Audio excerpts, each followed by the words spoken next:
Hello and welcome back. Today, in this video, I want to show you a sort of a bit of a project that I'm working on. And this project is assembling 6502 code on a Z80 CPM machine, and then ultimately transferring that resulting code over to a Sim1 or a Kim1 machine. I haven't gotten to the transferring part yet. I'm still working on all that, but I do have a way to assemble and a way to convert the output of that assembler to Kim1 or Sim1 paper tape. And I want to show you how I do that right now. So I've been poking around and asking questions, where is such a 6502 assembler for CPM? There didn't seem to be very many. I think ultimately because the computers such as the PDP-11 were much more popular back in the day when the Kim1 was uh, put out, I guess almost in circulation, if you will. But there were there were a few 6502, keep thinking 60, 64, there were a few 6502 assemblers. And one of them is the A65 assembler. This one is in this massive software library. I definitely recommend going through this library. I'll put the image, put the link to download this image in the description below because there's so much stuff in here. Anyway, I downloaded it, and apparently in volume 219, go to volume 200, go to 219, there are three assembler sources. And these three assemblers, two of them work on, one of them works on the 6502, the other one is the 6C502, or 65C02, and the other one I think works on the 8048. We are focused on the A65. So I already have this compiled on my system. It's very easy to compile. It uses, you can use I think, Aztec, BDS, High-Tech, all those compilers. And there's a couple of defines in the file for that. I use Aztec C because to me it's the easiest and quickest. Also, it's the only one I have set up. Anyway, so I already have that compiled on the system, so I won't be showing you that. Uh, there are a few other assemblers for CPM for the 6502. There's an intriguing one, Mass 65. This one is a macro assembler. The A65 assembler is not a macro assembler. It does not support macros. I think it does equates, but not macros. But I'm working on a Sim one, and I don't think I need macros, at least not yet. There's a pretty big list here of different assemblers, disassemblers, Fortran, or not Fortran, Forth um, C compilers for 6502. It's pretty rough to do C on 6502. Um, but yeah, so we'll be using the A65. Okay, so we're in the system, and as you can see, I have the A65.com application. And now, obviously, we need to make an assembly source file. For this one, I think I'm going to just use the addition program that's included in the Sim1 manual. So let's get started on that. Let's do bgde add.asm. Let's change the tabbing mode to actual tabs. There we go. See, now it's like actual tabs. Now, for the A65 assembler, there's a great README file, so be sure to check that. But it's really interesting because there's a very strict standard that you have to stick to. The leftmost is labels, middle is opcode, right is operand, and then the rightmost is for your comments. And you have to stick to that. For whatever reason, that's what you got to do. So let's get started. We're going to do org. Where's the start? I'm going to start at 203. Go 203. CLC. Clear some flags. Load address 200. Oh, 200. Then I want to add with carry 0201. Then I want to store accumulator 2 0202, and then obviously we are done, so you want to jump back to the monitor, and the monitor is at address 800. And for this assembler, unlike the CPM assembler, you have to put end. Let's do a new line just in case. There we go. Save and quit. Okay, so we have that typed out. There it is. What we need to do is we need to assemble this file.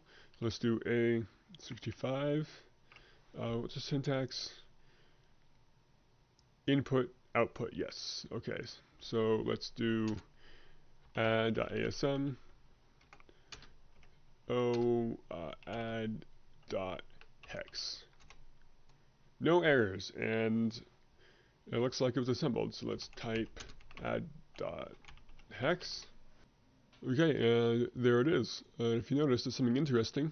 If you ever looked at punch tape, if you ever looked at punch tape files, it looks oddly similar. You have the leading character, you have some hex stuff, you have your start address right here, and then you have a checksum at the end, and you have some ending stuff. You're like, wow, that looks really familiar to punch tape. This right here is Intel Hex Object code. We use this all the time still, and it looks similar to paper punch tape because that's how we used to store stuff back in the day. So the next thing we want to do is we have this assembly, and this is correct. This is the correct opcodes, but it can't straight up send this to a sim1. It will have no idea. It'll fail on read. I have to convert this to a MOSTEC file format, but not even normal MOSTEC file format. The KIM one supports true MOS format. The SIM one, which is the more powerful clone, has its own sort of standard. The big difference is the end of file marker. Luckily, I have a tool for that. So over the past few weeks, and especially this past weekend, my friend and I, I started, and then my friend helped me finish it. We have a tool called Moscom, which will take your Intel Hex assembly code, Hex object code, and convert it to either a KIM or a SIM paper tape, with the option of changing the number of bytes per line. If you want to know more about that, you can read the SIM and KIM manual, and I do have a bit of an explanation here. So we're gonna use this tool. So I'm going to close this. I'm gonna open up TerraTerm. I apologize for the small size. I need to be xmr mosconv.c. Okay. I think it's yep, now let's go.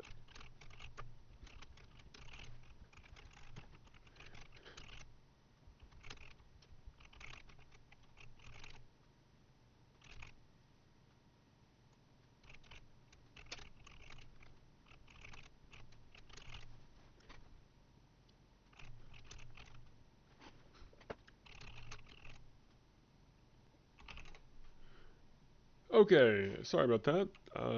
As you can see, it took me quite a couple tries to try to compile that, but I got it done in the end. Anyway, let's see. Yes, I remember what I was doing. It is now time to convert the Intel Hex Object code to a paper tape. And I'll do both KIM and SIM1 versions just to show you what's up. So my syntax is MOSCONV, and then here you do a switch for KIM or SIM. Let's do S for the SIM first. I'll keep the default 16 bytes per record line, so I won't do a B switch. Then what I need to do is I need to do add.hex in the output file. Let's see, add sim.ptp.